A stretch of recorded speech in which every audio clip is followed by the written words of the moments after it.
కళ్ళ ఎదురుగుండా జరిగినటువంటి వాటిని జాగ్రత్తగా కవర్ చేసుకొస్తున్నారు వసంత కృష్ణ ప్రసాద్. యాక్చువల్గా వసంత కృష్ణ ప్రసాద్, లావు శ్రీకృష్ణదేవరాయలు వీళ్ళిద్దరి మీద కుటుంబం నుంచి బంధువుల నుండి విపరీతమైన ఒత్తిడి ఉంది.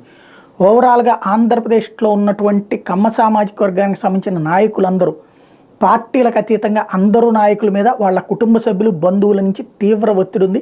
ఈ దఫా ఎట్టి పరిస్థితుల్లో జగన్కి వ్యతిరేకంగా ఉండండి, మీరు తెలుగుదేశం పార్టీలో ఉండండి, లేకపోతే తెలుగుదేశంతో జట్టు కట్టండి తప్పించి వద్దని. వాస్తవంగా లావు శ్రీకృష్ణదేవరాయలు కూడా అందుకే కుటుంబ సభ్యుల ఒత్తిడి మేరకే తను వైసీపీని వీడి ఇటు చేరారు. తెలుగుదేశం పార్టీ తరఫున ఆయన టికెట్ వచ్చింది. వసంత కృష్ణ ప్రసాద్కి టికెట్ ఇవ్వనని ముందే చెప్పేశాడు జగన్మోహన్ రెడ్డి, అది ఓపెన్ సీక్రెట్. ఆయన దానికి ఇప్పుడు కథ ఏమని చెప్తున్నారు, నిన్న తెలుగుదేశం నాయకులతో కూర్చుని ఆయన సీట్ ఇస్తానన్నా నేను వద్దన్నానని చెప్తున్నారు. ఎప్పుడు వచ్చేసారు బయటికి? అక్కడ యాదవ్ని ప్రకటించాక కదా, ఒక ఏరియా కౌన్సిలర్ని తీసుకొచ్చి నా మీద పోటీ, నా బదులు పోటీ ఏంటి అన్నటువంటి కోపంతోనే కదా.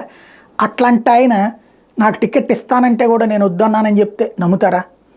వాళ్ళ కుటుంబం నుంచి వచ్చిన ఒత్తిడి మేరకు చాలా రోజుల నుండి జగన్కి వ్యతిరేకంగా వ్యవహరిస్తున్నారు అక్కడ అన్నటువంటిది జగన్కు ఉన్నటువంటి ఫీడ్బ్యాక్. ఆయన అబ్జర్వ్ చేశాక లావు శ్రీకృష్ణదేవరాయలు, మాగుంటే వసంత కృష్ణ ప్రసాద్ ఇట్లాంటి వాళ్ళందరూ కమ్మ సామాజిక వర్గానికి సంబంధించిన నాయకులందరి మీదన కూడా పెద్ద ఎత్తున ఒత్తిడి ఉంది వాళ్ళ కుటుంబాలలో. ఈ దఫా ఎట్టి పరిస్థితుల్లో జగన్ని దించేయాలని చెప్పి వాళ్ళందరూ కక్షగట్టున్నారు అన్నటువంటిది వచ్చాకనే వాళ్ళని పక్కన పెట్టారు. అతీతంగా పార్టీతో లాయల్టీగా ఉన్నటువంటి కొడాలి నాని, లేకపోతే వంశీ ఇట్లాంటి వాళ్ళ విషయంలో ఎక్కడ ప్రాబ్లం, కేసీఆర్ నాని ఇట్లాంటి వాళ్ళకి, మిగతా వాళ్ళ మీద అయితే ఆ ఒత్తిడికి భరించలేకపోయారన్నది ఫ్యాక్ట్.